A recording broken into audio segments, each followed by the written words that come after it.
Sí, obvio. Obvio. Bueno, Bueno, buenas Mirá, tardes. ¿Cómo les va? Mi nombre es Manuel, somos parte acá del equipo de la universidad, así que mínimamente les doy la bienvenida, gracias por haberse notado, gracias por venir. La idea es que ocupemos las aulas de nuestra querida universidad, así que muchas gracias por venir presencial. Bueno, ahora somos Universidad Centro de Estudios, porque la Universidad Nacional, como corresponde es llamada, ha sido secuestrada por el actual gobierno vía manganetas judiciales, que sabrán que va a pasar en los últimos tiempos en nuestro país. La institucionalidad es Universidad Nacional, ahora corresponde a otra gente que se supone que la está gestionando y la verdad no sabemos bien qué es lo que están haciendo en la universidad. Si ustedes si buscan Universidad Nacional, a veces aparece esa que sigue supuestamente en funciones, pero la verdad, durante del 2023 al 2025 no nos dieron fondos, nos recibieron, metieron a la policía y demás, y en un momento la justicia dijo que ellos tenían razón en una cierta intervención y entonces hoy día está allí.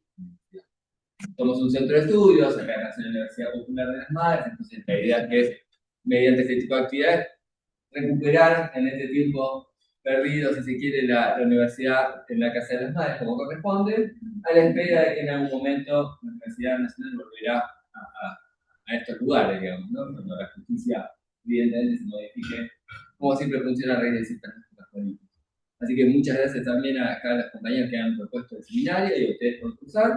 Tal como acá los martes, a veces vamos a tener bar abajo y esas cositas, justo ahora estamos un poco en vacaciones de invierno y les a la gente. Pero bueno, se parece y les agradecemos que vengan a presencia porque es importante prepararse. Gracias. Gracias.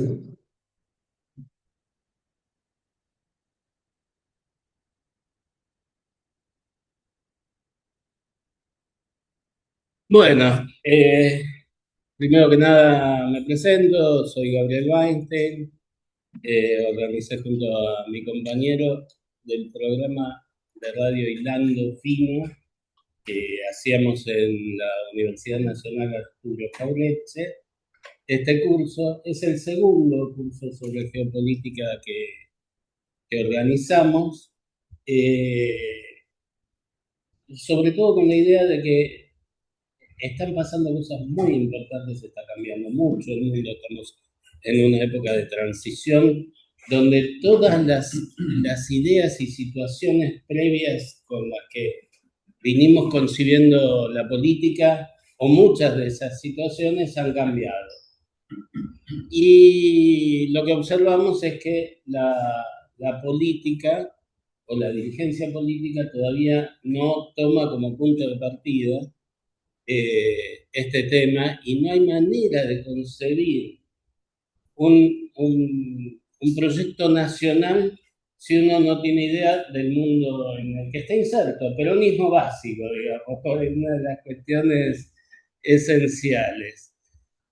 Ante todo quiero agradecer a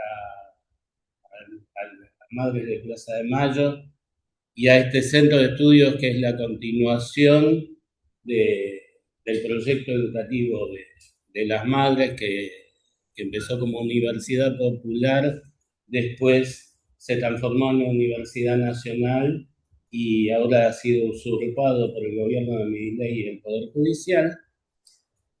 Especialmente quiero agradecer a Cristina Camaño, la rectora de esta universidad, de este centro de estudios, a Demetrio Iramaín, a Carmen Arias y a las compañeras que han colaborado para armar este proyecto, que son Rocío, Adriana y Juan, que también hoy lo conocimos y nos está dando una mano. Sin el trabajo de ellos sería imposible. Hoy tenemos un invitado especial que es Alberto López Girondo, un periodista de dilatadísima trayectoria en los medios. Todos somos veteranos, pero no, y que hoy es el jefe de la sección Mundo en el diario Tiempo Argentino. Quiero hacer una mención especial, además, en Argentina hay presos políticos, Y quería mencionar especialmente a uno de esos presos, porque nosotros, como les decía, hicimos antes un curso en el año 2023, creo que fue, en, en el Sindicato de Prensa de Buenos Aires, y uno de los alumnos más inquietos, más interesados en el tema, un muchacho joven que se llama Eneas Gallo, hoy está preso porque participó de la protesta contra la reforma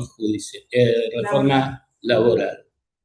Y está preso injustamente, sin causa, junto a otro compañero.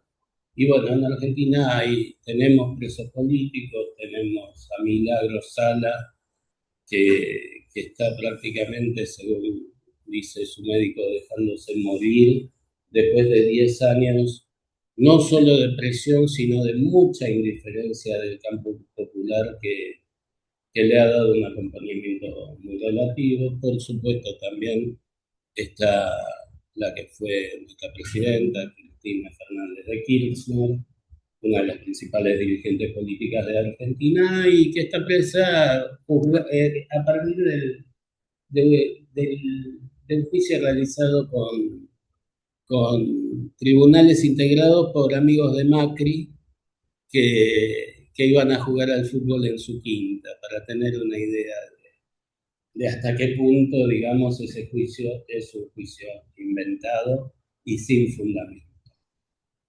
Pero bueno, viniendo al tema que nos trata, me parece que va a empezar Dani Sincha hablándonos de qué es la geopolítica y cuál es el origen.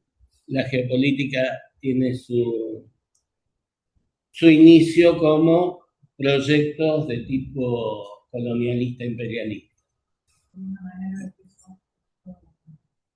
Eso me gustaría averiguarlo. A ver si vos sabés, a ver si podemos proyectar más grande. Verde, debe ser. Seguramente alguno de estos. Gabriel, ¿qué tal? Rocío, por acá, no sé si se escucha. Rocío. Hay alguien que está hablando. Rocío. ¿Cómo andan? Hola, Tenés hola. abajo, ahí en el Zoom, tenés una parte que dice compartir pantalla. No, pero en el Zoom no, porque tenemos dos computadoras distintas y él no está en el Zoom. Puedo ver si yo puedo compartirlo, lo comparto. A ver, dame un segundito. Dale, está, lo tenés. Pruebo. Yo se los Déjame mandé. probar. El que dice Sincha. El que dice Sincha. Muy bien, un gusto.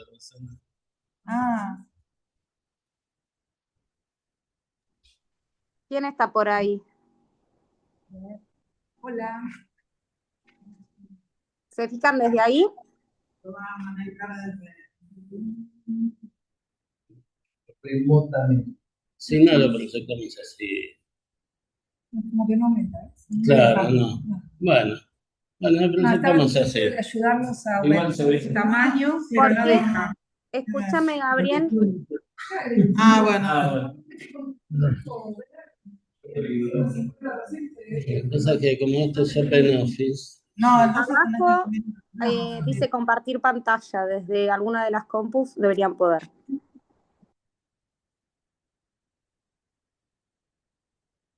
Si no, que se lo manda la chica, la otra chica. Lo tiene. No, ellos lo tienen para.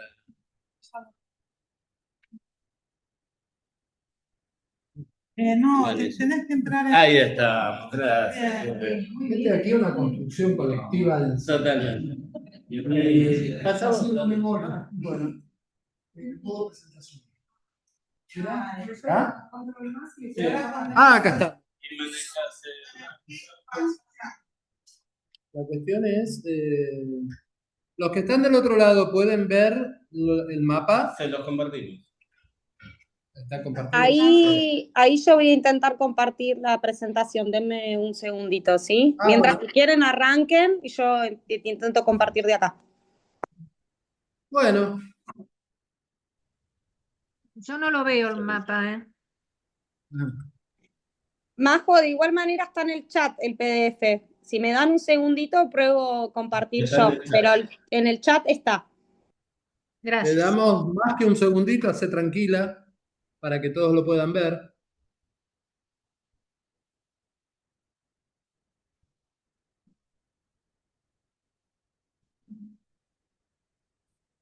Mirá, cosa muy linda.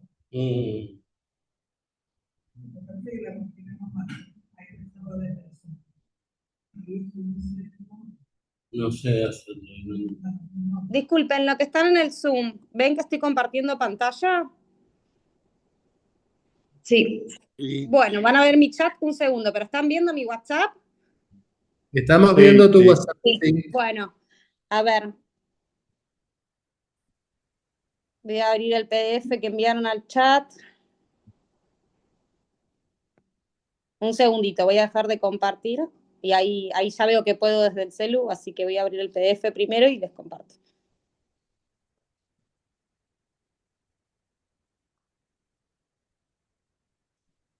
Ah, mira. Y A ver. ¿Ahí ven algo?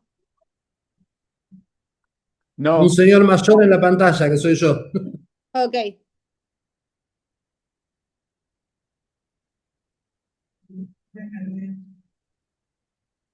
Un segundito. Si quieren, arranquen y yo ahora me configuro el teléfono. Bueno, vamos conversando y después vemos el tema de los mapas. Lo que nos convoca hoy, bueno, es un poco el tema de la geopolítica. Nosotros vamos a tomar la geopolítica como el concepto del estudio del juego de poder entre las naciones a partir de determinadas situaciones geográficas con acceso o no a recursos y cuáles son las estrategias. Ahí vamos teniendo un mapa que se ve. De Leningrado a No, pero ese es Stalingrado. el Sí, otro. ahí se está Ese es el viendo. otro PowerPoint. Ese es el de mi clase. Bien, entonces, Es el que dice Simcha. Ahí lo que vemos es más o menos la distancia entre Mendoza y Buenos Aires. Para que tengamos noción de dónde estamos nosotros viviendo, la distancia entre Leningrado y San Petersburgo y Stalingrado, digo, debe ser más o menos... No estoy muy equivocado, estamos por ahí, vamos de Mendoza a Buenos Aires y estamos más o menos así. Y en tanto y en cuanto la República Argentina continental, en Sudamérica, va desde Lisboa hasta Moscú, ¿no? Esa es la superficie de la que estamos hablando, y ahí la invocamos exactamente en el mapa que vamos a utilizar. Es ese. Si se puede poner a pantalla completa bien, si no, nos manejamos con eso. Les decía entonces, el tema de la ubicación geográfica y el acceso a recursos dentro de la geopolítica es como fundamental. Estamos hablando del juego de poder entre las naciones. Cuando hablamos del juego de poder entre las naciones, estamos hablando de quién domina a quién, siempre en base a una cuestión que es superior, que es la supervivencia de una comunidad, ¿no? Esto es como un eje central en lo que es la política y la geopolítica a partir del recurso para que esa comunidad subsista. Esto no es una cuestión pensada al azar. Sobre esto, sobre todo los británicos, primero los alemanes y después los norteamericanos, se han dedicado a estudiarlo en profundidad. Nosotros vamos a tomar algunas de las teorías que hay, teorías sobre esto hay muchísimas, y lo que vamos a trabajar nosotros son las teorías que más o menos vamos teniendo acceso cuando estudiamos, que son teorías de lo que se conoce como mundo occidental. No vamos a estar trabajando sobre el pensamiento geopolítico de lo que sería Asia, lo que sería China, lo que sería India, lo que sería Japón, en tanto y en cuanto nosotros nos hemos formado más o menos con estas teorías y son las que nos vinieron impactando. Estamos en la Universidad de Madres y si hay algo que nos ha impactado a los argentinos son la parte táctica de estas estrategias geopolíticas, ¿no? Lo que estamos viendo ahora nosotros es parte de lo que se conoce como la teoría de Herland, que es una teoría de Herland en castellano es el corazón del mundo, ¿no? Pues vamos a nacionalizar un poco también los términos que utilizamos. El corazón del mundo Según un geógrafo británico, estamos hablando de Alfred John Mackinder, que mira el mundo desde su isla, desde Inglaterra. Tengamos en cuenta esto. Él estudia la geopolítica desde una isla en el Mar del Norte con escasos recursos. ¿Bien? Desde ahí él plantea que hay lo que se conoce como me lo fui anotando, se los leo textual. Quien gobierna Europa Oriental dominará el Herland, es decir, el corazón del mundo. Quien gobierna el Herland dominará la isla mundial. Quien gobierna la isla mundial dominará el mundo. Lo que planteaba Mackinder es que el conjunto de Europa del Este y Rusia, con parte de China, formaba parte del corazón del mundo. Estamos hablando de fines del siglo XIX. En fines del siglo XIX, este señor Mackinder planteaba esto. Entonces, lo que había que evitar, según el pensamiento británico, y todo lo que nosotros vamos a charlar, es lo que decíamos con Irene, lo vemos hoy. O sea, yo no sé qué han hecho nuestros estrategas en la República Argentina que no han leído esto, pero lo que nosotros estamos charlando, que es del fines del siglo XIX, es lo que ha pasado, sin ir más lejos, hasta el año pasado. Lo que planteaba Mackinder es que lo que había que evitar es la unidad del Herland, del corazón del mundo. Cuando hablamos de evitar la unidad del corazón del mundo, estamos hablando específicamente de evitar la unidad de Europa del Este, con Alemania en la cabeza, y Rusia. ¿Se acuerdan que teníamos una señora Merkel que había arreglado con un señor Putin que le pasaba el gas para producir y que entre los dos, bueno, esto se ha repetido. La Luftwaffe, antes de la Segunda Guerra Mundial, todos los pilotos, por las restricciones que tenían los alemanes, se entrenaron en Rusia, en la Unión Soviética. Los mismos pilotos que después atacaron. O sea que la unión entre Alemania y Rusia es una unión de larguísima data y que el mundo anglosajón trata de evitar por todos los medios. La voladura del gasoducto Nord Stream 1 y 2 creo que fue como el punto máximo en donde esta gente en el siglo XXI logró lo que planteaba Mackinder en el siglo XIX, que es evitar la unión de Europa del Este y Rusia y China. Esto es una de las visiones. Otra de las visiones sobre la cuestión de la geopolítica es la teoría del Rimland, que es prácticamente, tiene algo que ver, Mackinder es como fundamental en la cuestión geopolítica. La cuestión del Rimland es la importancia del anillo circundante al corazón del mundo. Y acá entramos en algo que después lo vamos a ver en los 70, que es todo lo que tiene que ver con la Guerra Fría. Cuando hablamos del conflicto de la creación de Israel después de la Segunda Guerra Mundial, en paralelo con la construcción de la CIA, los conflictos en todo lo que era la independencia de la India, después Vietnam, Corea, Laos, tiene que ver con el pensamiento de Nicholas Spigman, un norteamericano que plantea que lo importante era controlar todo lo que rodeaba, el anillo de fuego que rodeaba al Herland, en este caso a Rusia. Spigman sostiene que el Herland no era decisivo, sino lo decisivo eran las áreas, controlar las áreas que rodeaban al corazón del mundo, que sería Europa del Este y Rusia. Esto, si lo vemos hoy y hacemos el análisis, el mapa, los dibujitos de los conflictos, vemos que Spigman en el fines del siglo XIX, principios del XX, tenía razón y hoy lo siguen aplicando. Esta es otra cuestión interesante. Ya lo acomodé.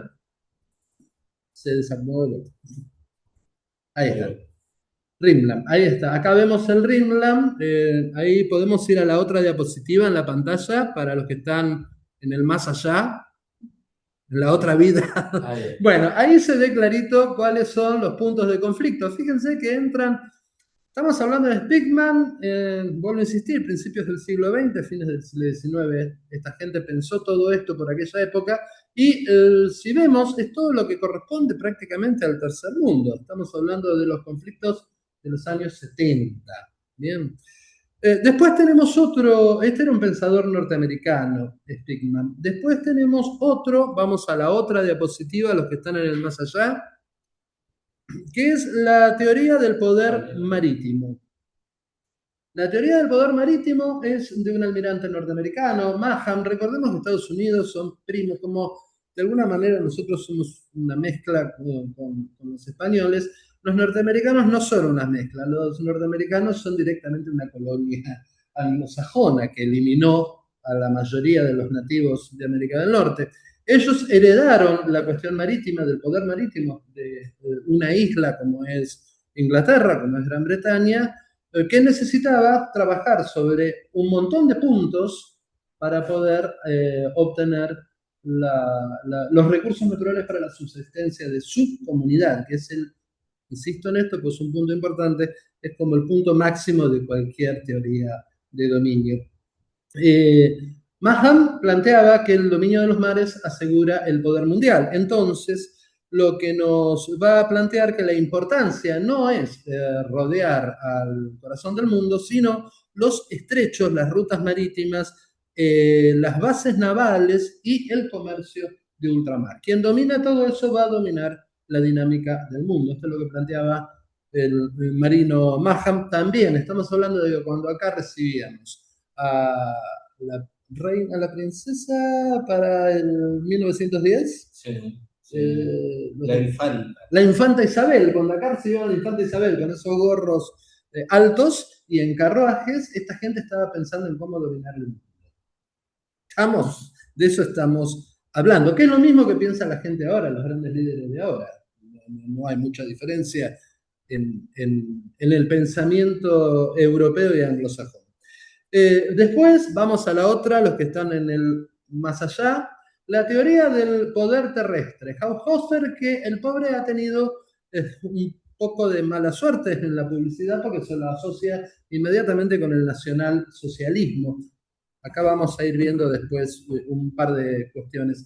Haushofer plantea, también a partir de la idea del corazón del mundo entre Europa del Este y Rusia, estamos hablando de un alemán, prusiano en aquella época, él plantea la importancia de la masa territorial.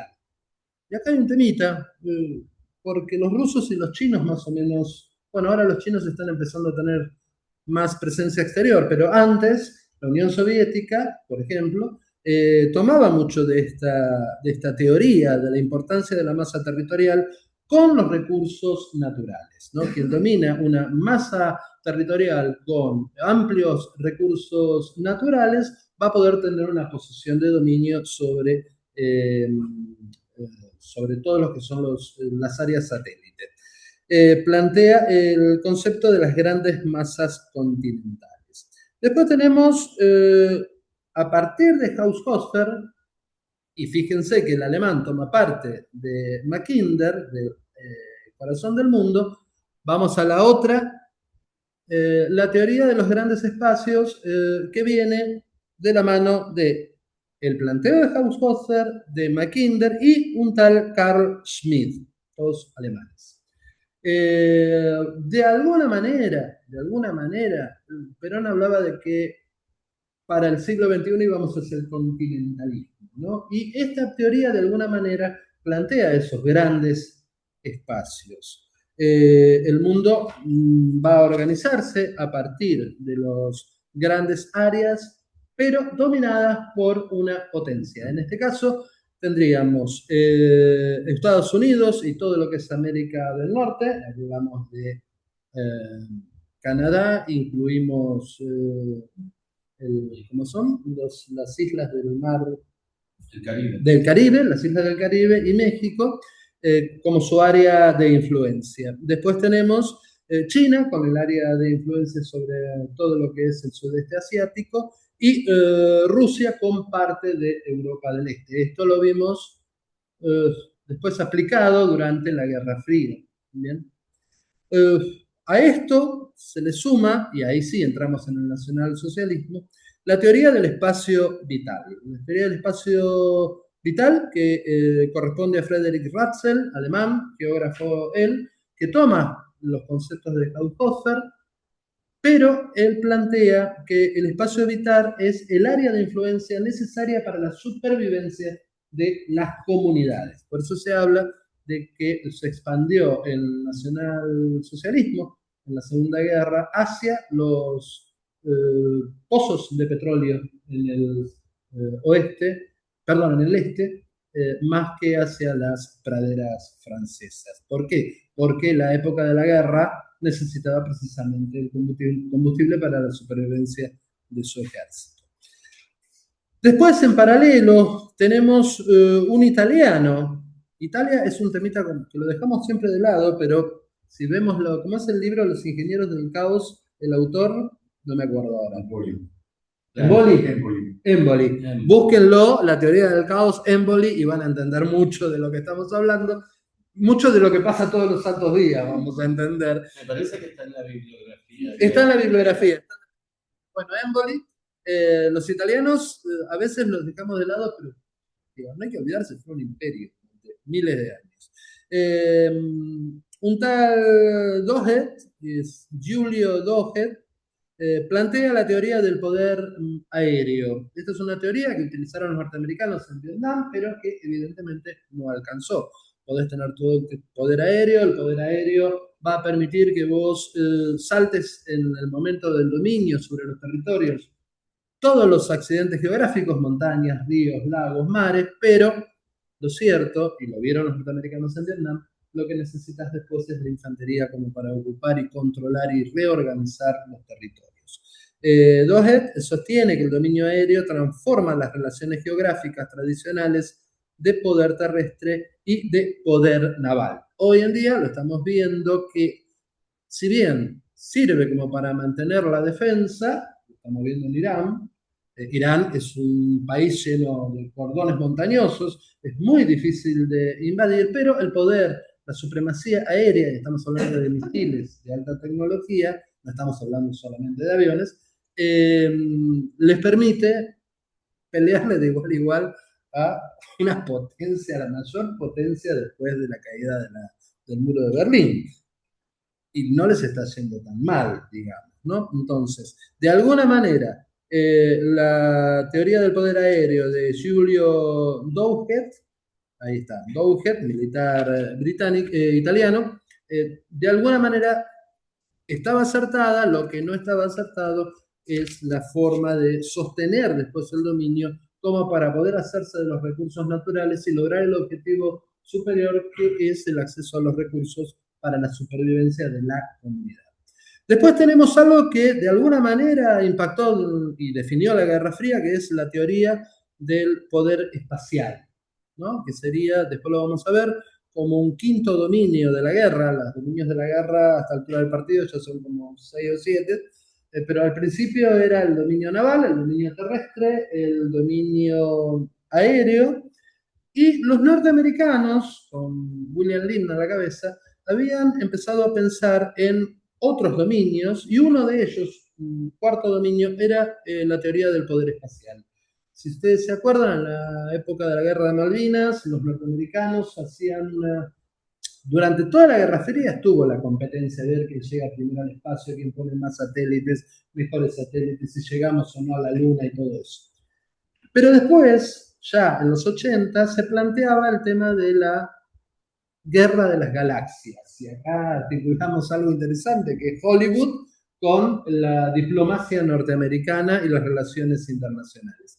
La Guerra de las Galaxias está vinculada a la teoría del poder espacial y planteaba que Estados Unidos tenía capacidades, desde los satélites que tenía en órbita, de destruir satélites de comunicaciones rusos o soviéticos, mejor dicho, usar la expresión que corresponde. Perdón, no sé, a ver, tenemos... Ah, no, bueno. Vamos a la otra, que es unas... Ah, no vamos a ninguna porque esta es para después. ¿Y? ¿Puedo volver atrás? ¿Puedo volver atrás Con las flechitas. a los 20, por ejemplo? Ahí está.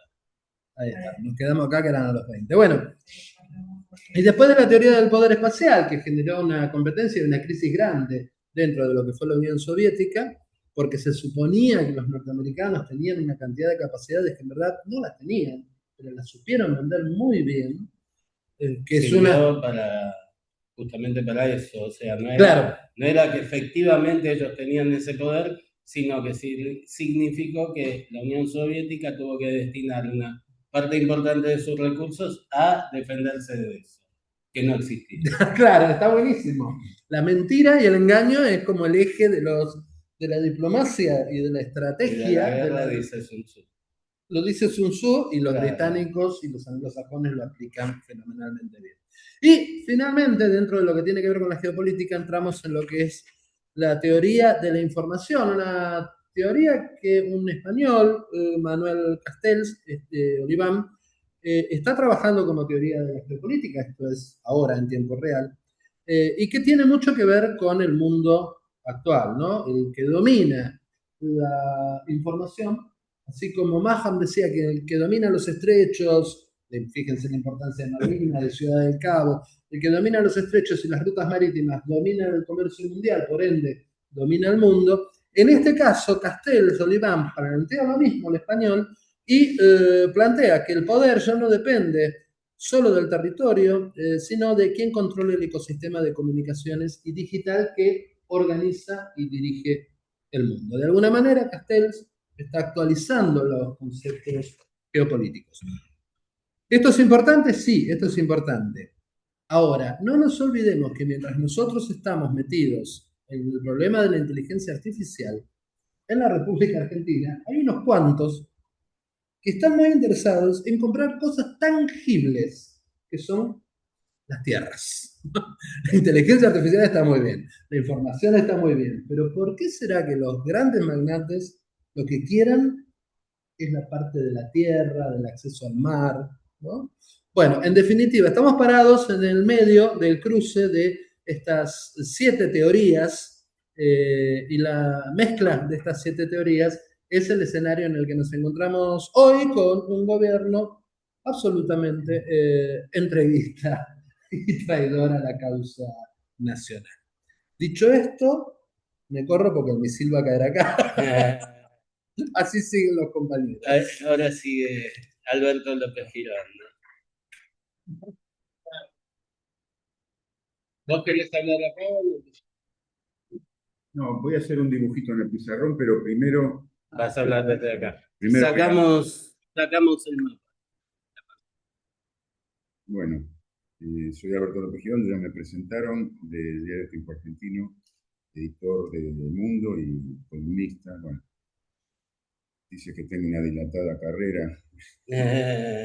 Un hermoso libro. Sí, que está ahí. Pero bueno, me convocaron, la idea era que hablara de China, y lo primero que yo quería decir. ¿Qué pasó ahí? Perdón, disculpa, pero para que se diga el libro, ¿cuál es? Es cerca del Apocalipsis, cómo se fue preparando la Tercera Guerra Mundial. Estamos nosotros presenciando ya prácticamente. Estamos viviendo en medio de eso. Es lo que salió el año pasado. Sí. Bueno, hablar de China, hay una cuestión que suele decirse, se habla de la emergencia de China. Y en realidad China, yo tengo acá unos machetes, desde el siglo I hasta el siglo XIX, tuvo entre un cuarto y un tercio del PBI mundial. Era la nación más desarrollada tecnológicamente de la Tierra. Cuando en Europa todavía estaban con carros y caballos, ellos ya habían, entre los inventos que figuran, así como nosotros tenemos, según el presidente de Dulce de Leche Bironi, los chinos tienen papel, brújula, pólvora e imprenta. La imprenta de tipo móviles la habían inventado como 4 siglos antes que Gutenberg. Lo que pasa es que Gutenberg tiene mejor prensa. Debía ser aparte un sistema mucho más complejo porque sí, por los caracteres. caracteres. Ideogramas, bueno, la cantidad enorme de ideogramas que tiene. Bueno, el dibujito que yo quería hacer es justamente un ideograma que explica alguna de estas cuestiones. China tuvo el desarrollo tecnológico más importante, estamos diciendo, durante 19 siglos, 18 siglos. ¿Cuándo empieza a cambiar este mapa que está mostrándose todavía ahí del Herland? ¿Cuándo se empieza a cambiar ese poderío de China? Justamente cuando en España tienen acceso a mapas que habían desarrollado navegantes chinos que muestran la forma de llegar por Occidente a la otra parte del mundo. Pero además necesitaban la brújula.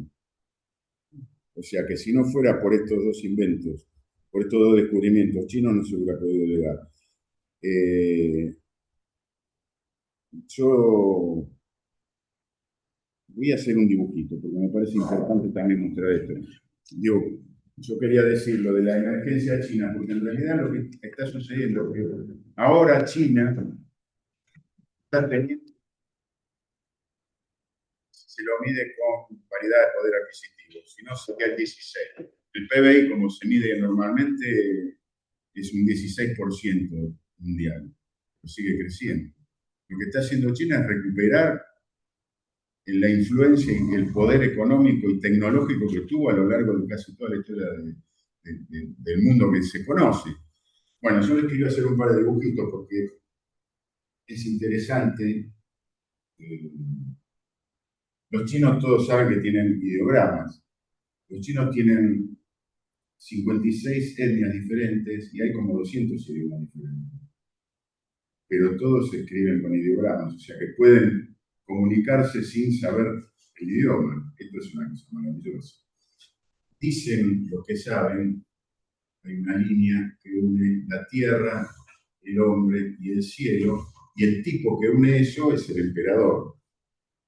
La propiedad, la facultad del emperador, la facultad de ser emperador se marca con lo que sería el cinturón del traje imperial. Y el imperio, una cosa sencilla, el imperio es muy fácil. ¿Y China qué imperio es? El imperio del centro. Sun Guo, los chinos no se llaman chinos a sí mismos, se llaman Sun Guo, que quiere decir imperio del centro.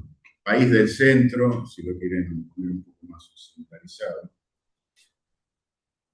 Anoté acá visitas de líderes mundiales a Beijing en los últimos tiempos. En septiembre, los chinos celebraron 80 años de su triunfo sobre los japoneses. En ese momento había 26 líderes, la mayoría de ellos de naciones asiáticas, que estaban en Beijing. En diciembre, Emmanuel Macron, presidente de Francia, fue a Beijing.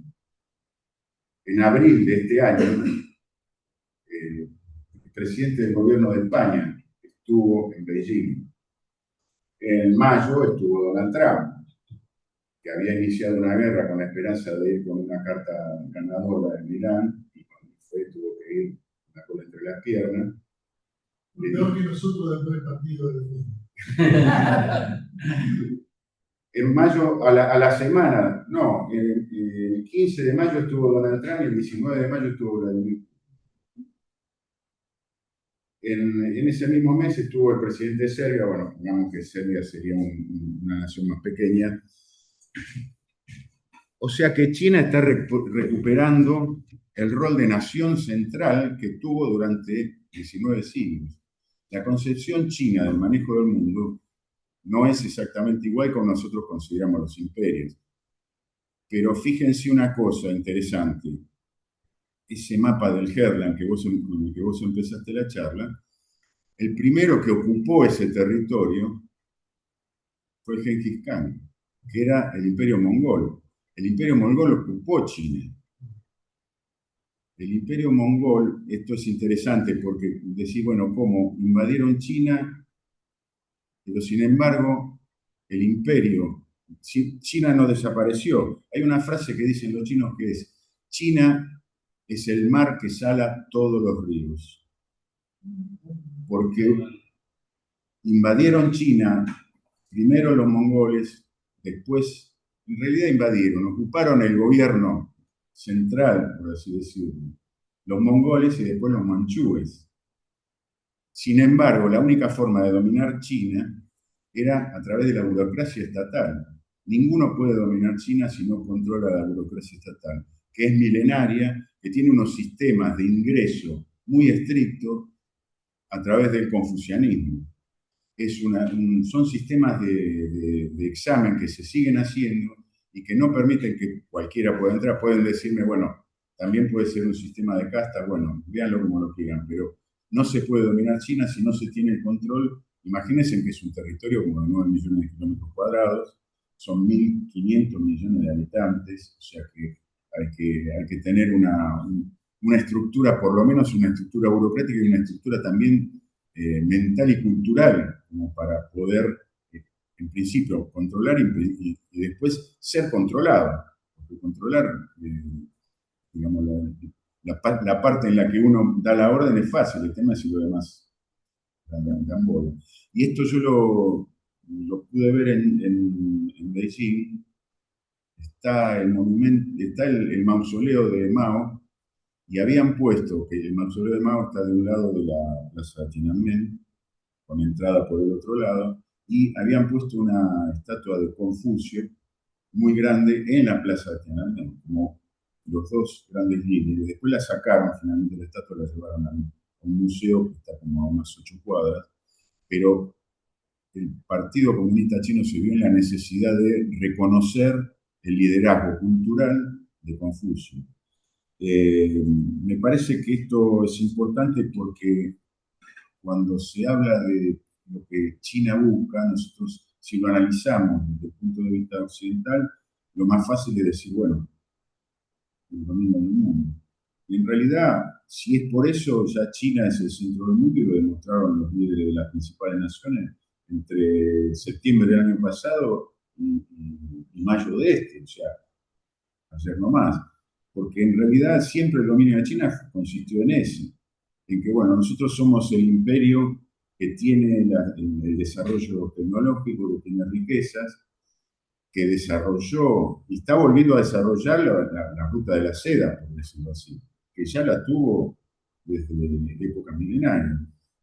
Esto hay que tratar acá, ¿no? Bueno, no sé si importa mucho para lo pero para lo que estoy hablando yo ya no importa mucho. Estaba bueno, el tema del desarrollo de China y la ruta de la seda no es un tema menor, porque precisamente la seda era la principal riqueza que los chinos tenían para ofrecer durante varios siglos a Europa, cuando ya la Europa se estaba desarrollando y los tipos nunca pudieron descubrir cómo se hacía.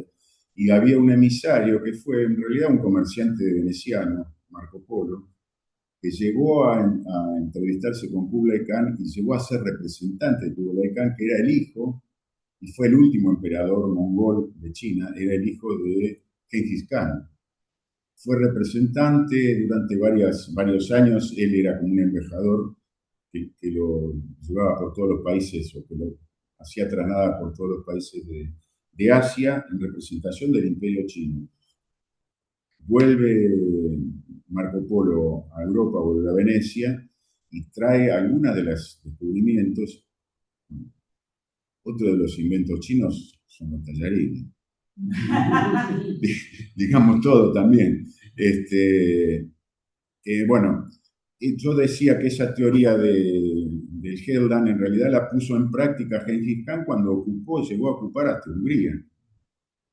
Después el imperio se desmoronó con la muerte de Genghis Khan, se desmoronó y digamos que las etnias más importantes de China, la etnia Han, recuperó el control del territorio, pero aún así, a ver,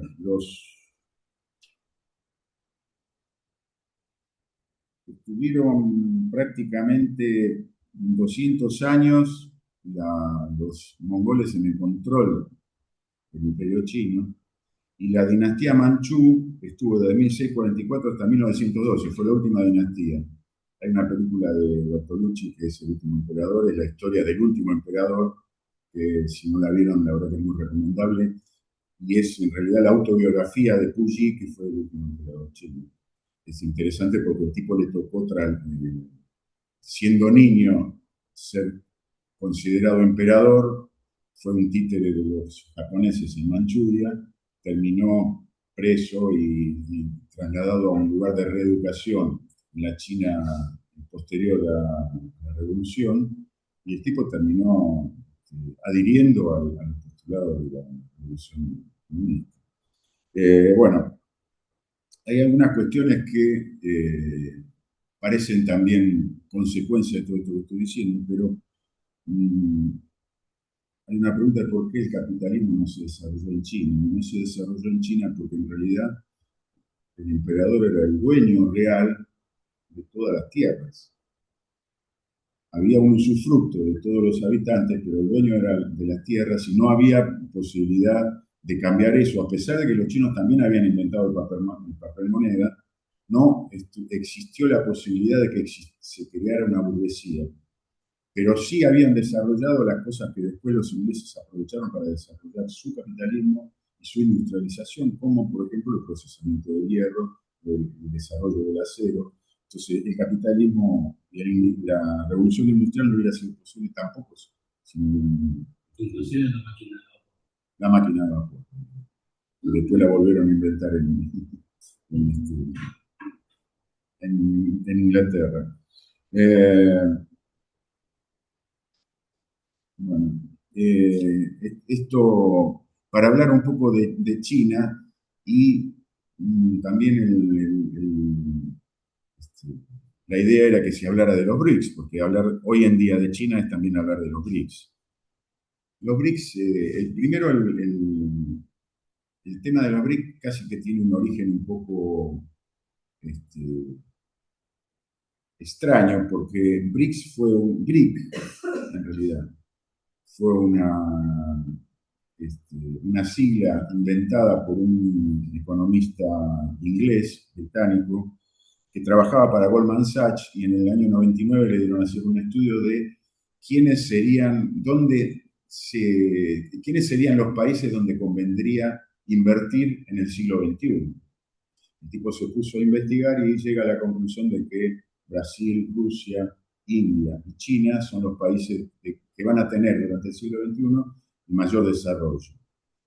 Empezó a llamarse BRIC. En el 2009 se produce una reunión en Ekaterimburgo, en Rusia, donde Putin convoca a los líderes de esa nación y dice, bueno, muchachos, ya que dicen que somos un club, terminemos de hacer un club. Y ahí se institucionaliza el BRIC, no como una alianza militar ni comercial, simplemente un grupo de naciones que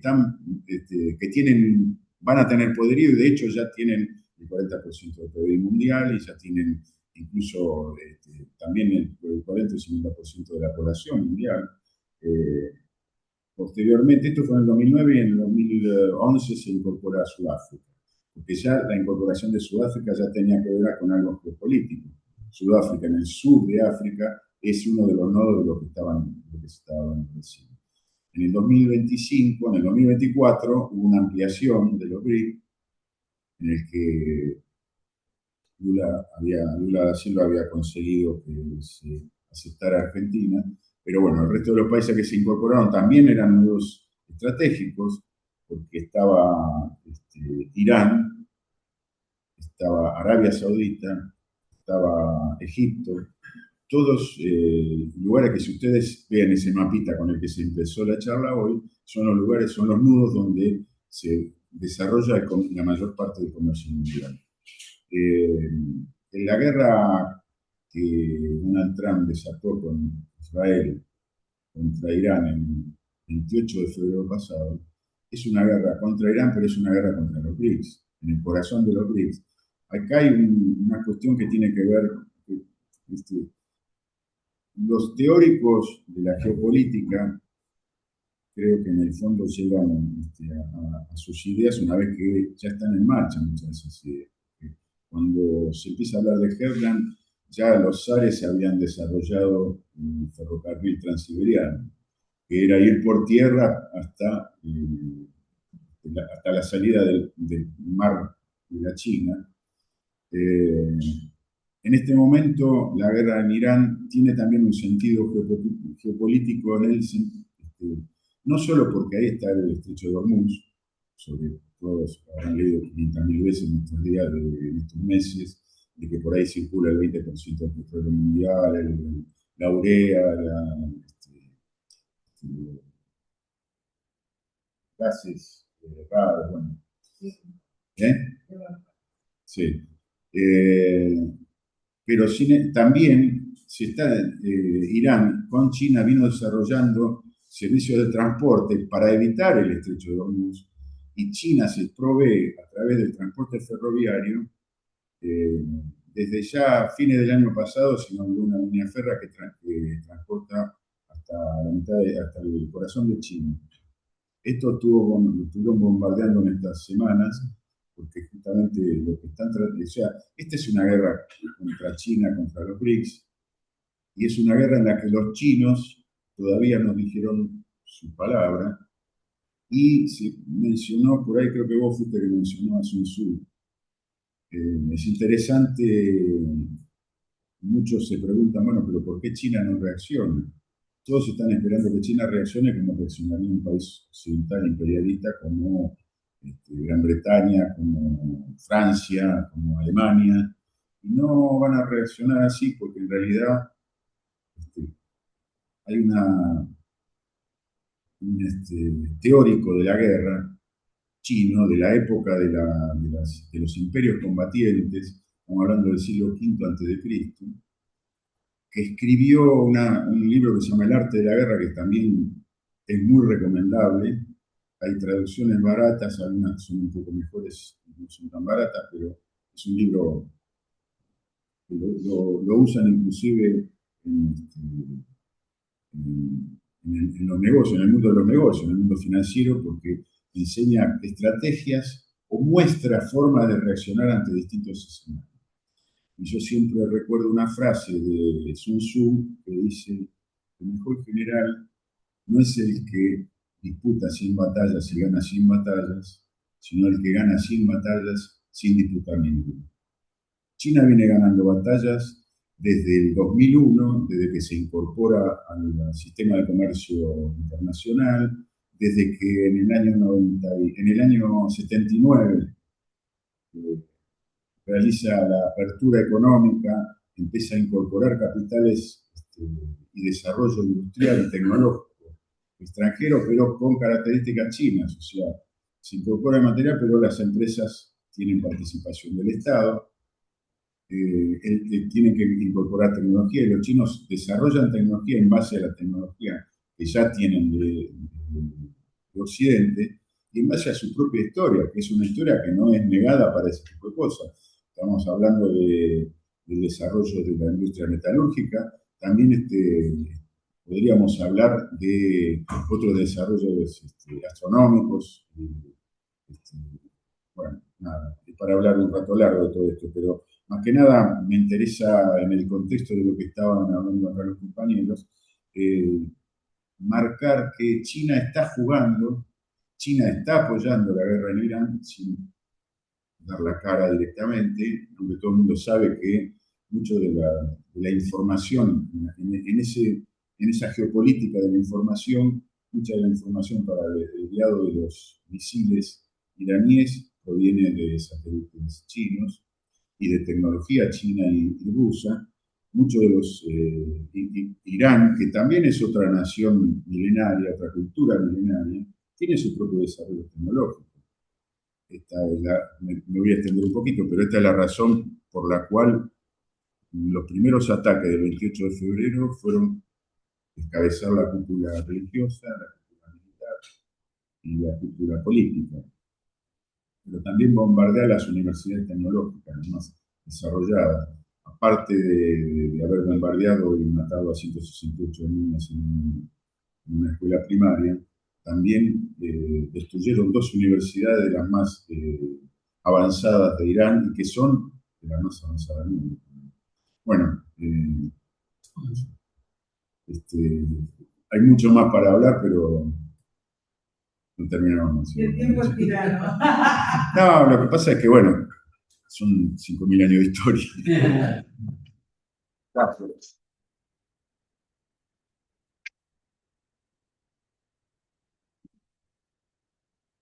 Bueno,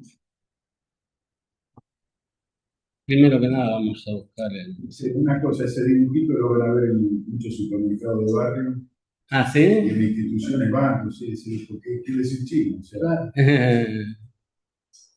Cerrar. A ver, ¿dónde está? ¿Dónde clico? Funcionales. Ahí está. Hay que poner el otro PowerPoint en pantalla. No sé qué dijo. Sí, Ah, el que dice Gabriel. sí, está compartiendo Juan, que está ahí, supongo, adelante. Ahí le mandé un Va. mensaje igual. Bueno, Ahí está. diga, lo primero, la primera parte de la clase intentamos dar un aspecto, digamos, relacionado con qué es la geopolítica y cuál es la situación actual del mundo en ese sentido, con el ascenso de China, que junto con eso viene todo el ascenso de la multipolaridad, donde China es el pivot fundamental. Y bueno, la desaparición del mundo unipolar. En estos últimos años estamos asistiendo, estamos siendo parte, estamos sufriendo algo que se llama la guerra híbrida mundial y fragmentada, que es una guerra que Estados Unidos desarrolla en todo el mundo, con distintas características en cada lugar del planeta, y que vamos a ir un poquito a hablar de las causas, cómo fue el desarrollo histórico en la segunda mitad del siglo XX de, del desarrollo bélico norteamericano. No, Dice, guerra híbrida mundial y fragmentada porque en cada país tiene una característica distinta.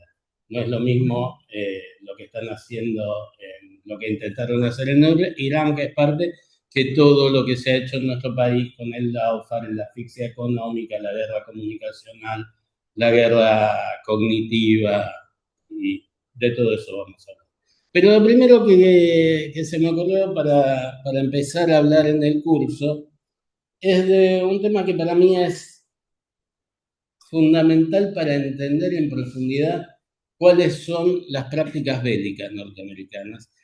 Si cualquiera de nosotros pregunta en la mayor parte del mundo, excepto por ahí Rusia, China y algún lugar más, ¿quién ganó la Segunda Guerra Mundial? Todos te van a decir que los norteamericanos derrotaron a los alemanes. Y sin embargo, esa es una gran mentira donde jugó un papel fundamental Hollywood y la industria comunicacional norteamericana, y eso tiene mucho que ver con lo que es esta guerra híbrida. Para hablar un poco de esto, nos remontamos a la Segunda Guerra Mundial. Acá tenemos las fechas. El 22 de junio de 1941, Hitler invade la Unión Soviética. Este era un objetivo fundamental para Hitler, no solo por el dominio continental, sino porque había que destruir un modelo político que se había basado en la anulación de la propiedad privada de los medios de producción. Aunque Alemania, digamos, se planteó expandirse hacia Europa Occidental y Europa del Este, el objetivo fundamental fue la Unión Soviética, porque aparte era una fuente de recursos enorme. Hablamos antes justamente del Herland y cómo dominar eso era dominar el mundo. Poco después, el 7 de diciembre de 1941, entra Estados Unidos en la Segunda Guerra. ¿Por qué entra Estados Unidos en la Segunda Guerra? Estados Unidos, como buena parte de los países occidentales, tenían el mismo objetivo que Alemania, de alguna manera, que era la destrucción de la Unión Soviética. Pero además había otro tema en juego, es que Alemania había tenido un gran desarrollo industrial y todos apostaban a que Alemania se destruyera y destruya a la Unión Soviética, de manera que la competencia intercolonialista e interimperialista favoreciera a los que no iban a participar de ese conflicto. Por otra parte, la Segunda Guerra de Estados Unidos empieza y se desarrolla mayormente con el Japón. También ahí hay una gran influencia propagandística en cuanto a la dimensión de esa guerra. ¿Por qué Japón? Porque Japón era el otro país que había alcanzado el desarrollo industrial que Estados Unidos quería evitar, y además se proyectaba sobre el sur de Asia en competencia por los recursos naturales. Entonces, el fundamento de la guerra entre Japón y Estados Unidos era ese, no era una cuestión de que los japoneses atacaron Pearl Harbor, un ataque que todo el mundo sabía que iba a suceder, sino que ya venía de antes, porque algo que les va a sonar seguramente conocido es que Estados Unidos había hecho sanciones económicas contra Japón. Le prohibía la exportación de petróleo hacia Japón y la exportación de chatarra de acero.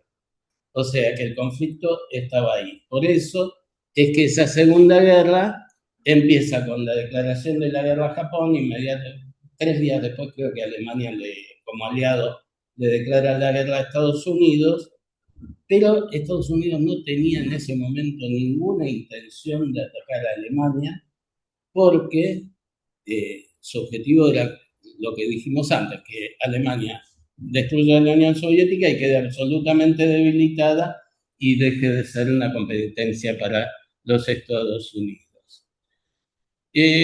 Una manera de demostrarlo es cómo actúa Estados Unidos en esa guerra. Nos volvemos para atrás.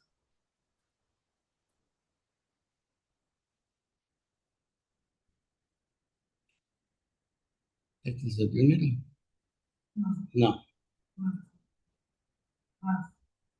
No, estoy yendo para adelante.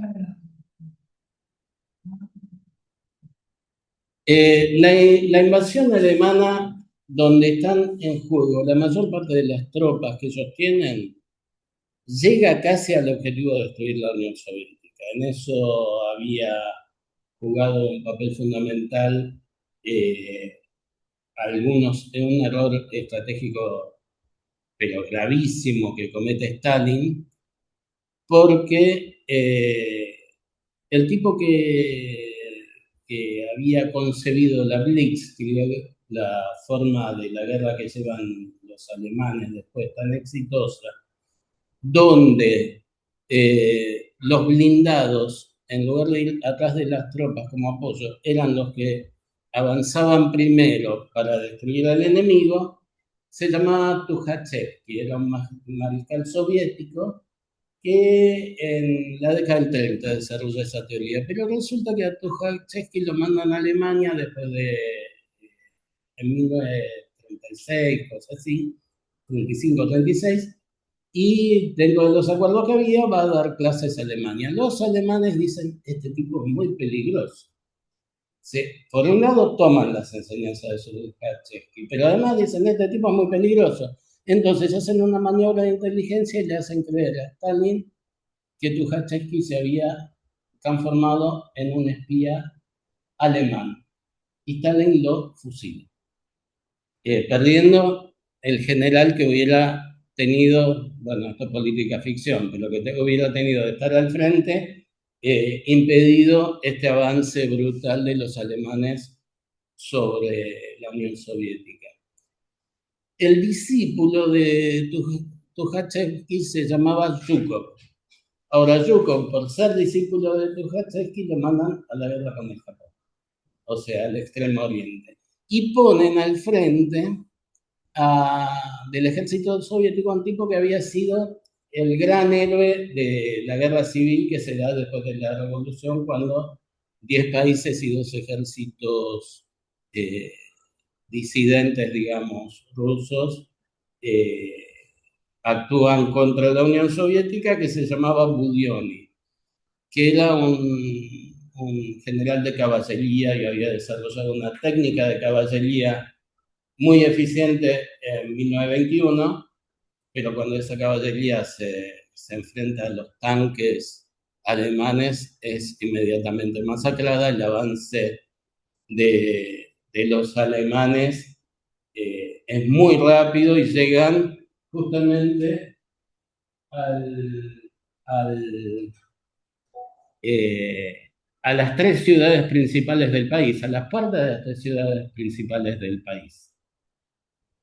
Entonces, ahí es donde empieza a desarrollarse las batallas de fondo de la Segunda Guerra Mundial. Los alemanes, los estadounidenses todavía no dan noticias de participar. Entre el 2 de octubre de 1941 y febrero de 1942 se desarrolla la batalla de Moscú entre el Eje y los soviéticos.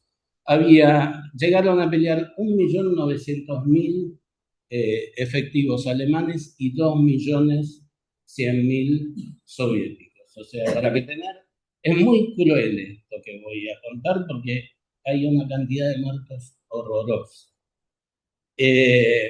Los alemanes tienen 400.000 bajas, los soviéticos tienen 600.000, pero consiguen triunfar en esa batalla de Moscú y que los alemanes se tengan que empezar a retirar. Ay, sí. No, que esto, claro, empieza a darse vuelta cuando después del desastre que había hecho Budioni y de que Zhukov triunfe contra las tropas japonesas en el este, pasa a estar al mando del ejército soviético. Y ahí es cuando se empiezan a dar vuelta las cosas.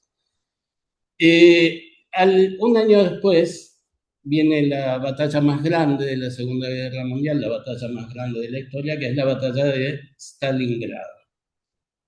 Dura desde el 23 de agosto de 1942 al 2 de febrero de 1943. Imagínense lo que es una batalla que dura tantos meses, la masacre que hubo y la decisión también de esos ejércitos de sostenerla, porque caían tropas y tropas y tropas, caían personas, caían soldados, caían personas.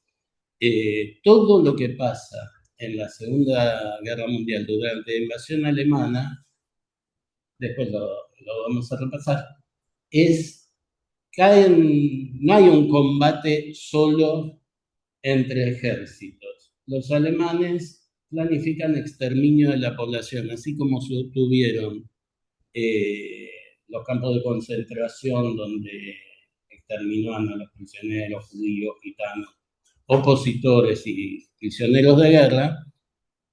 A medida que iban ocupando el territorio, iban asesinando a la población del lugar. En definitiva, murieron más de 20 millones de civiles soviéticos durante esa guerra, más allá de lo que pasó en las tropas. Entonces, esta batalla de Stalingrado,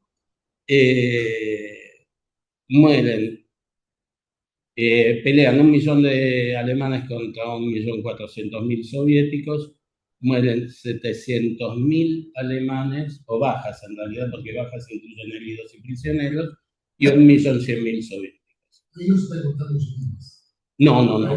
Estas son las tropas que se enfrentan.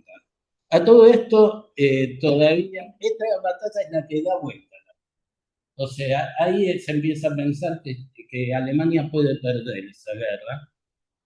Y poco después, ante esa perspectiva, Estados Unidos empieza a accionar en el escenario occidental de la Segunda Guerra Mundial. ¿Y qué ataca Estados Unidos?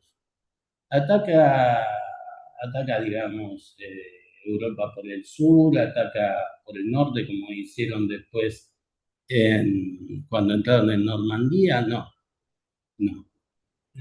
Creo que la táctica muestra la intención de no atacar a Alemania, de ser parte del conflicto, pero esperar a que lo que habíamos dicho antes, no quiero repetirlo. Entonces atacan el norte de África. Como ustedes pueden ver, esto se llama Operación Torch. Ahí había ya se estaba desarrollando la guerra, por un lado estaba el Eje, que había ocupado buena parte, por el otro estaban los ingleses, estaban tropas también, unas pequeñas contingentes de tropas francesas de la Francia Libre. Y para dar una idea de la dimensión, estábamos hablando de batallas en las que se enfrentan millones de ejércitos compuestos por millones de efectivos. Bueno, en la Operación Torch, entre todos los aliados, Estados Unidos, británicos y franceses, había 133.000 soldados o efectivos. 100.000 británicos y 33.000 norteamericanos. Creo que da una dimensión muy clara hacia dónde va y hasta qué punto hay un compromiso.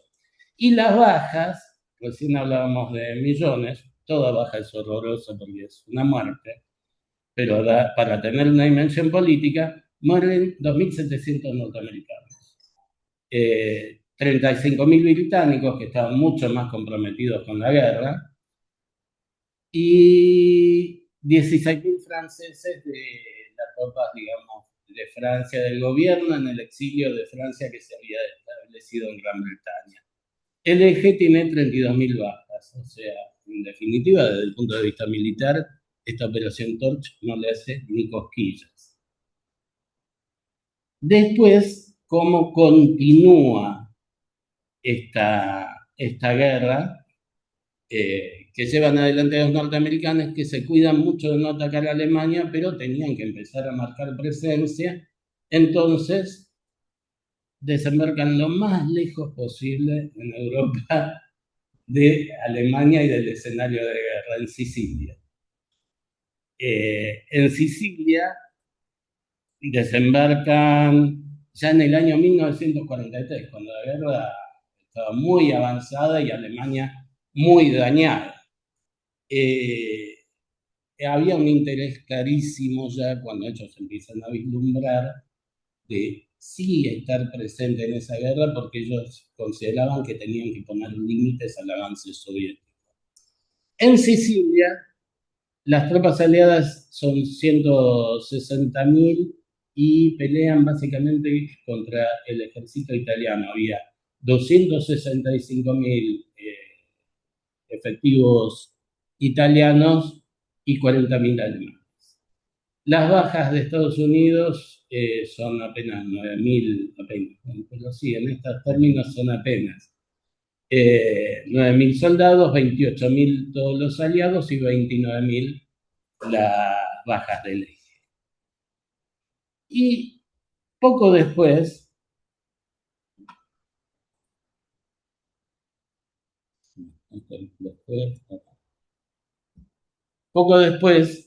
entre julio y agosto, casi simultáneamente con esto, se da la batalla del Arco de Kursk, que es otra batalla decisiva de la Segunda Guerra, que es conocida como muy, muy célebre porque fue la batalla de tanques más grande de la historia, donde se enfrentan los tanques soviéticos con los tanques del Eje y es definitoria del destino de la guerra.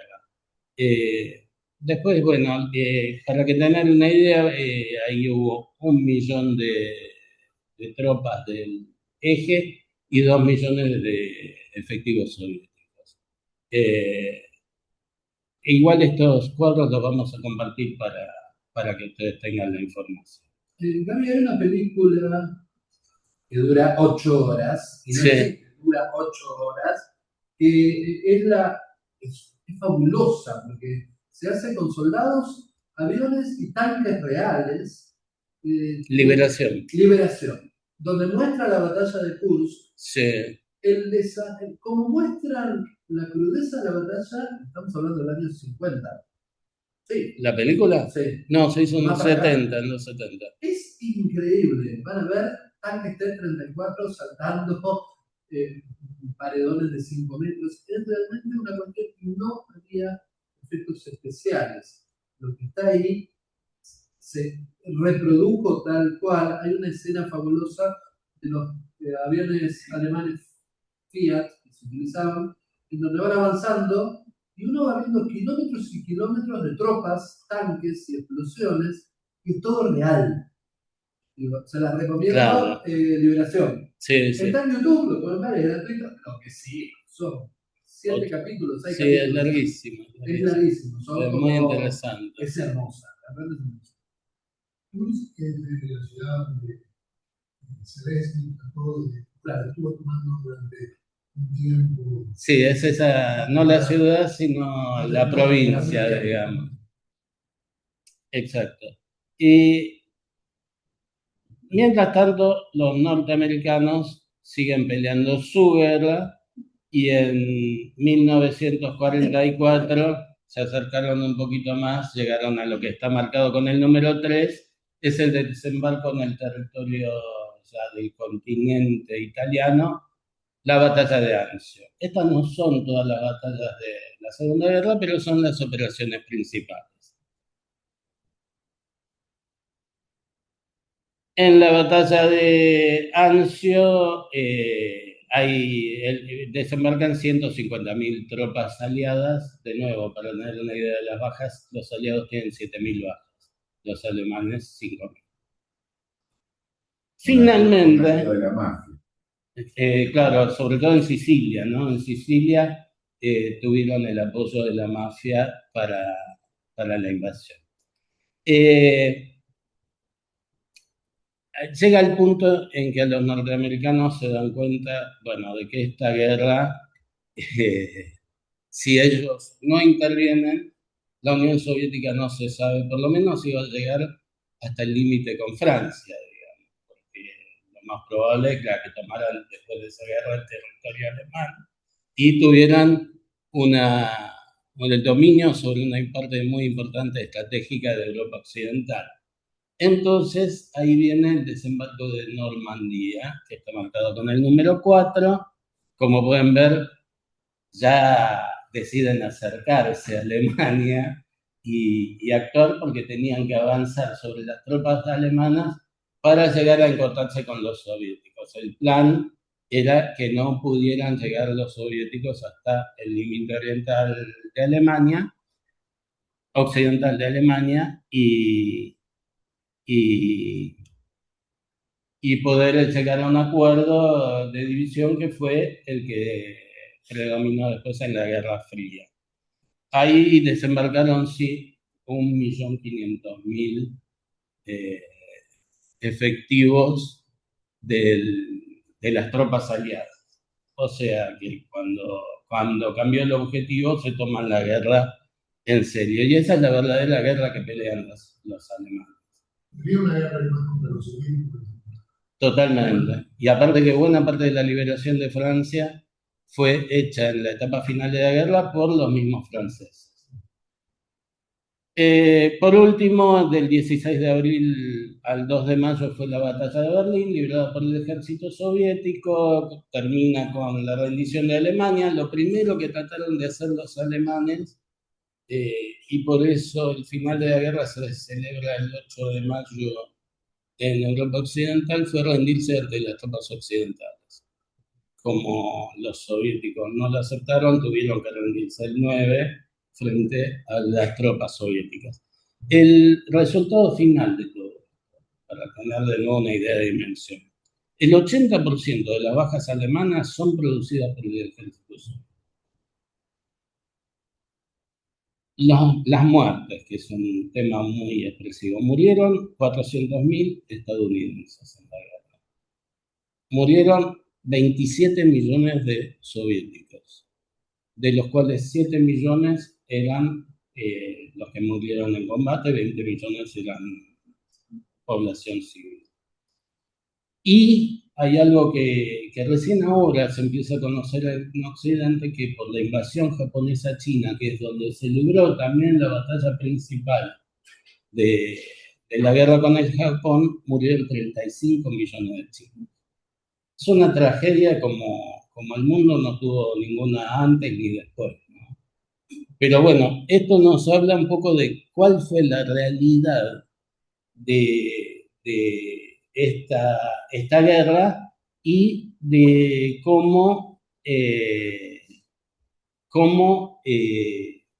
la han impuesto en el mundo a través de los medios de comunicación que los presentan como los ganadores de la Segunda Guerra Mundial que derrotaron a los alemanes. Después tengo recapitulado algunos de los principales conflictos bélicos muy someramente después de la Segunda Guerra. No están todos, pero ¿cuál es la efectividad real de los ejércitos estadounidenses? Yo lo que sostengo es que tienen mucha más capacidad de destruir y de asesinar que de ganar guerras. Ganar guerras es quebrar la voluntad del enemigo, es ocupar territorio, es instalarse como gobierno en los países que invaden. Y vamos a hacer bueno, hay algo que para mí es un punto de partida, que es que prácticamente los estadounidenses no han combatido guerras después de la Segunda Guerra Mundial, no han tenido batallas, no han peleado contra los ejércitos, salvo en el caso de Corea. Lo que han hecho es algo que nosotros todos vimos, particularmente en la guerra de Irak, la guerra transmitida en directo, que es exterminar población civil hasta que el enemigo se rinda. Una estrategia que evidentemente tiene antecedentes en la estrategia alemana, en la estrategia de los nazis, y que en parte ya hicieron el primer ensayo todavía en la Segunda Guerra Mundial cuando bombardearon la ciudad de Dresde. Que no era un punto demasiado donde hubiera tropas asentadas, pero bombardearon la ciudad que sí tenía algunos intereses estratégicos en cuanto a fábrica de armamentos y suministros, pero este bombardeo duró del 13 al 15 de febrero, 3 días, y mataron 25.000 civiles. O sea, es el primer ensayo de cómo va a ser la guerra los Estados Unidos después. Poco después de terminada la Segunda Guerra Mundial se da la Guerra de Corea. Corea había quedado después de la invasión japonesa dividida en dos, como está en la actualidad. Corea del Norte, que tenía relación, que era la Corea comunista relacionada con China y con la Unión Soviética. Corea del Sur, que era la Corea capitalista, eran y es. En 1949, Corea del Norte invade Corea del Sur y llegan prácticamente hasta la capital de Corea del Sur. Y en ese momento intervienen los norteamericanos para poder defender el país que era de su sector, digamos. Y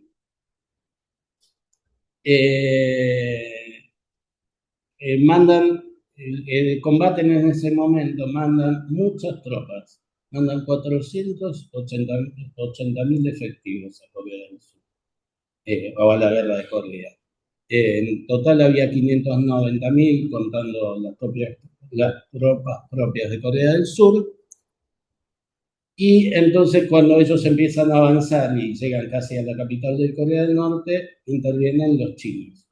El ejército chino era un ejército que venía de una guerra que había durado décadas, porque había comenzado en 1912, creo que la República, cuando se proclama la República de China. Posteriormente se separan las dos grandes fuerzas que habían hecho esa primera revolución china, el Kuomintang, que eran las tropas nacionalistas y las tropas comunistas, y la guerra se produce entre ellos, hasta que llega la invasión japonesa, donde llegan a un acuerdo y los dos combaten contra los japoneses. Pero bueno, el ejército comunista, digamos, el ejército que comanda Mao Zedong, llega, finalmente gana esa guerra civil que se extiende después de expulsar a los japoneses, y cuando se da la guerra de Corea mandan 380.000 efectivos a combatir a los norteamericanos. Y los norteamericanos no los pueden vencer. Lo que sí hicieron los norteamericanos, lanzaron 635.000 toneladas de explosivos sobre Corea y ensayan algo que es una tecnología que van a usar después en Vietnam, 32.557 toneladas de napalm. Y además, los norteamericanos amenazaron con lanzar la bomba atómica. Nunca se firmó la paz mentira. Recientemente, hace pocos años, se firmó la paz entre Corea del Norte y Corea del Sur, porque quedó en una situación de un alto en fuego, un armisticio, y siguió habiendo escaramuzas, pero la guerra como tal no continuó. Pero este es el primer fracaso norteamericano en plena Guerra Fría. Fíjense algo muy interesante. ¿Cuántas películas vieron sobre la Guerra de Corea? Lo más probable es que ninguna. Porque no les interesaba contar la guerra en la que no habían podido ganar, y que era evidente que el enemigo que ellos enfrentaron siguió estando ahí intacto. Una cosa es atribuirse una victoria que consiguió otro, pero que era una victoria porque Alemania fue derrotada, pero en Corea no lo lograron. Después intervienen en 1964 en la guerra de Vietnam. Vietnam ya había derrotado a los japoneses, le había propinado en 1954 la mayor derrota militar de la historia de Francia, que fue de Dien Bien Phu, y habían quedado de nuevo Vietnam del Norte, Vietnam del Sur, estaban en una guerra de resultado incierto, y en 1964 Estados Unidos decide intervenir y manda sus tropas, 536.000 efectivos, en una guerra que se prolongó, la guerra fue hasta 1975, pero en 1973 los norteamericanos tuvieron que firmar la rendición. La guerra se extendió también a Laos y Camboya.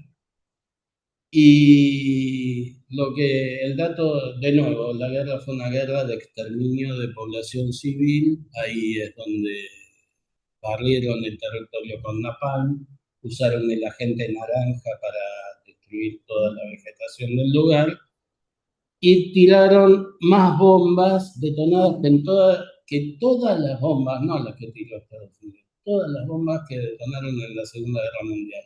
Para tener una idea del nivel de destrucción del país que se habían propuesto y hasta qué punto estaban decididos a ganar esa guerra. Sin embargo, después de 11 años, 9 años se tuvieron que retirar derrotados. Que aparte,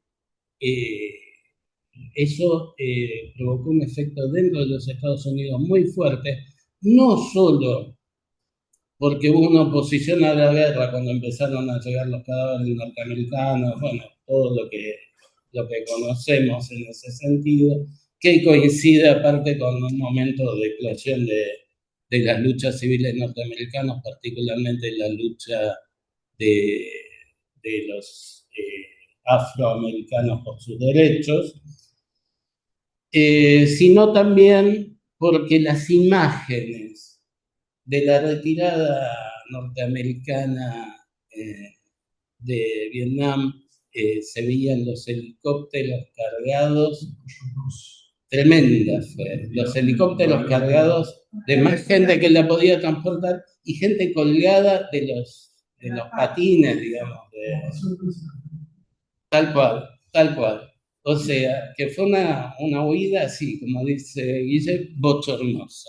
Perdón, y tiene otro punto de unión con lo que es Oriente Medio, porque Norteamérica entra en la guerra con el incidente del Golfo de Tonkin, Sí. Bueno, pongamos que es Tonkin, en donde se supone que una lancha torpedera norvietnamita torpedea a un destructor norteamericano que estaba haciendo vigilancia.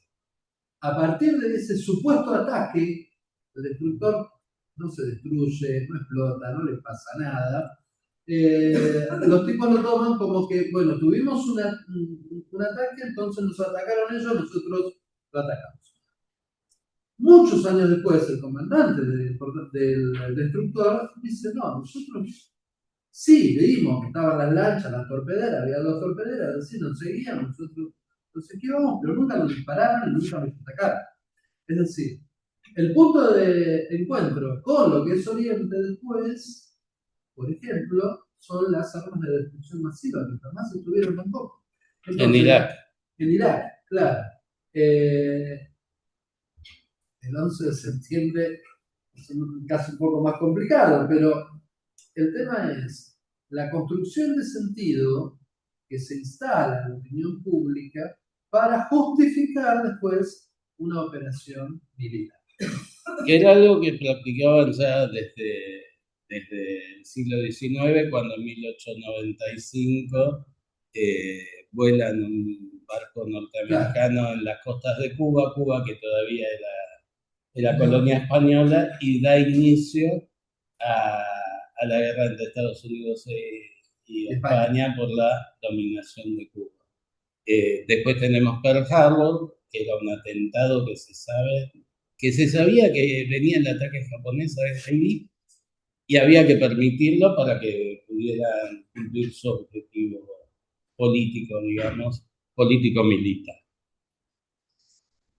A partir de la guerra de Vietnam, los norteamericanos empiezan a plantear, hasta ahí eran la guerra fría, la guerra por la libertad, en su discurso, el famoso destino manifiesto de los Estados Unidos, la defensa de la democracia, pero tienen que empezar a plantearse otras hipótesis también para poder intervenir en otros países. Y esas hipótesis son, primero, la guerra contra las drogas, la guerra contra el narcotráfico, que se plantea a partir de 1973 y que justifica las intervenciones de Estados Unidos, particularmente en América Latina. Colombia, Bolivia, Perú fueron lugares donde intervinieron tropas norteamericanas. Posteriormente, a partir de 2001, inventaron la guerra contra el terrorismo, lo que decía Dani recién, un atentado que cada vez, digamos, hay dos hipótesis que son las más factibles. La hipótesis más dura es que fue un autoatentado.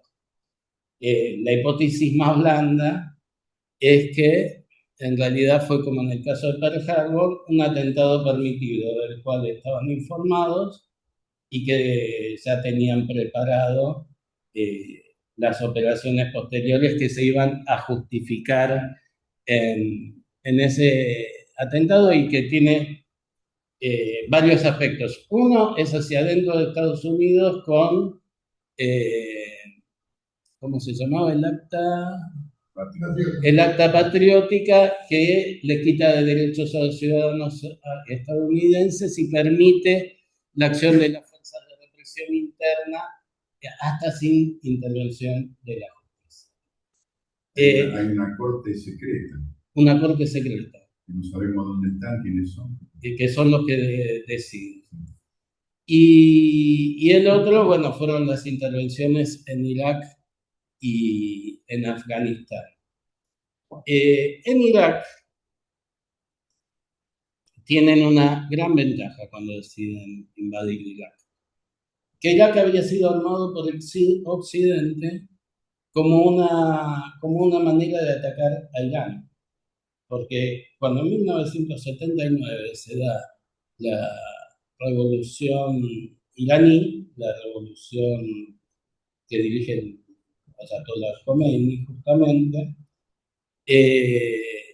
Estados Unidos pierde un aliado muy estratégico, no solo por el petróleo, sino porque, de esto igual vamos a hablar en la próxima, sino porque era un país limítrofe con la Unión Soviética y porque esto del Heartland, lo que los norteamericanos no querían era la posibilidad de que Irán, Rusia y China se unieran. Entonces, desde el inicio de la Revolución Islámica, ellos lo toman como el gran enemigo. Antes de la Revolución Islámica, vale decir que Irán estaba bajo un gobierno títere instalado por los norteamericanos. El que explica muy bien esto es sus libros es Kissinger, me va explicando el motivo y el porqué. Lo loco es que los tipos te lo cuentan. Claro.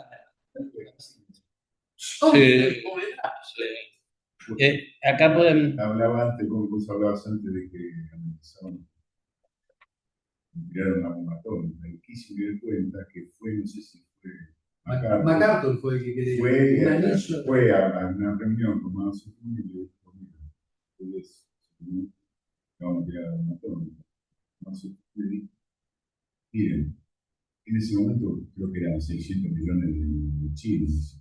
Somos 600 millones. ¿Cuánto puede matar una bomba atómica? 10 millones, 50 millones. Me quedan 600 millones más.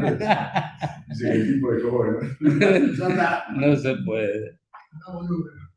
Bueno, la guerra de Irak, digamos, tenían la gran ventaja de que el ejército iraquí le habían negado, al ser de armamentos occidentales, le habían negado los repuestos. O sea, los aviones no podían despegar, los tanques no podían accionar, o sea, invaden un país indefenso en ese sentido, más allá de los conflictos internos que pudiera tener Irak. Y pese a eso, nunca consiguen afianzarse y dominar todo el territorio. Lo que consiguen es algo muy parecido a lo que pasó después en Libia, de alguna manera, que es la destrucción del país y que quede dominado en sus distintas formas por diferentes fuerzas. Finalmente se tienen que retirar de Irak también porque el enorme gasto, porque otra cosa que cuenta en todo esto es la relación económica, ¿no? El enorme gasto y la poca capacidad de dominio. Queda instalado un gobierno central inicialmente que le responde y bueno, hay un tema ahí que buena parte del territorio queda en manos de Al-Qaeda y ISIS posteriormente, que son las supuestas fuerzas terroristas islamistas, que miren, no vamos a llegar a hablar de otras cosas que vamos a hablar hoy, así que muy sintéticamente les voy a contar algo. ¿De dónde sale el terrorismo islamista? Cuando se da la invasión rusa a Afganistán, en la década del 80, los Estados Unidos arman y entrenan a un sector que se llamaban en esa época los mujahidines. Y esas son las fuerzas que combaten contra las tropas soviéticas. Esos mujahidines, que fueron muy efectivos a la hora de combatir contra la Unión Soviética, después, bueno, queda en Afganistán, llega el gobierno talibán con el tiempo, pero casualmente esa es la primera gran fuerza terrorista islamista que se conoce en el mundo prácticamente. ¿Y qué pasa después de la guerra de Afganistán? Aparecen grupos islamistas en el sur de la Unión Soviética y en la frontera con Chile. O sea, los mismos grupos que los yanquis habían entrenado, son lo suficientemente funcionales para establecerlos donde ellos necesitan. Son derrotados esos grupos, tanto por China como por Rusia, y después pasan a Medio Oriente y son funcionales como Estado Islámico y como Al-Qaeda. Fíjense cuántos atentados realizaron estas fuerzas dentro de su enemigo natural, que es Israel. Ninguno. Qué misterio, ¿no? Y uno está en el poder en Siria. Claro. Es el que se sacó el turbante y se puso la corbata. Claro, pero Al-Golani era el nombre de guerra por el asalto del Golán, pero el otro día se reunió con Trump le dijo, yo le regalé el asalto del Golán a Israel, y el tipo no dijo nada. Claro. El caso de los mujahidines, además, es interesante porque es la misma metodología que utiliza en los 80 Estados Unidos en Centroamérica, con los contras. Claro. O sea, esto es lo que a mí me pone loco de por qué los nuestros no leen un poco y después se dan cuenta de lo que nos está pasando. Los tipos aplican metodologías políticas exteriores en distintos lados que le dan los mismos resultados. Y el objetivo, como decía Gabriel, es la desintegración de la cuestión de las sociedades, no la victoria militar y la ocupación del terreno, sino la desintegración de esas sociedades o casual, algo que creo que se está pasando a nosotros ahora, ¿no? Totalmente. Digo, como país es mucho más factible el uso de este tipo de instrumentos ante los fracasos reiterados de estos intentos de invasión. El último que tenemos es la reciente guerra de Irán, que empieza el 28 de febrero de 2026, como decía recién Alberto. Un país, Estados Unidos tiene, creo que son, en 2025 tuvo un presupuesto militar de 985 mil millones de dólares. Irán tenía en 2024 26 mil millones de dólares. O sea, veámosla. Y tuvieron que subirlo ante la inminencia del ataque estadounidense a 40.000. Pero desarrollaron, o sea, 20 veces menor. Pero desarrollaron ¿qué? Algo de lo que hablaba Perón justamente, que es la nación en armas. Perón rescata un concepto de un militar prusiano, von der Goltz, que hablaba de cómo se hacía para obtener tropas que pudieran reclutar un país para poder defenderse. Y Perón lo extiende ese concepto y él plantea que la defensa nacional no es tarea del ejército solamente, sino de toda la sociedad. Y para tener una sociedad que se pudiera defender, necesitaban primero un sentimiento nacional fuerte. Para eso tenían que tener ciudadanos bien alimentados, con buenas condiciones de vivienda, con trabajo. Tenían que tener desarrollo industrial para no depender de otros países a la hora de usar los armamentos. Tenían que tener los recursos naturales estratégicos en control del Estado. Todo eso que planteó Perón y que es una de las bases de la política, esto lo planteó en un discurso de inauguración de la Cátedra de Defensa Nacional en la Universidad de La Plata. Todo eso es lo mismo que llevó a la práctica Irán, con un ingrediente más, que es el ingrediente religioso, que fue muy poderoso para la cohesión nacional.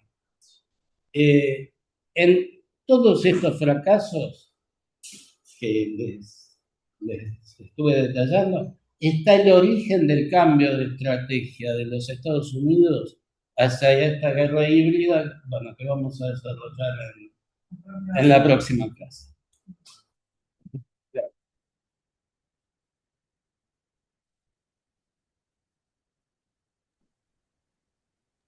Gracias.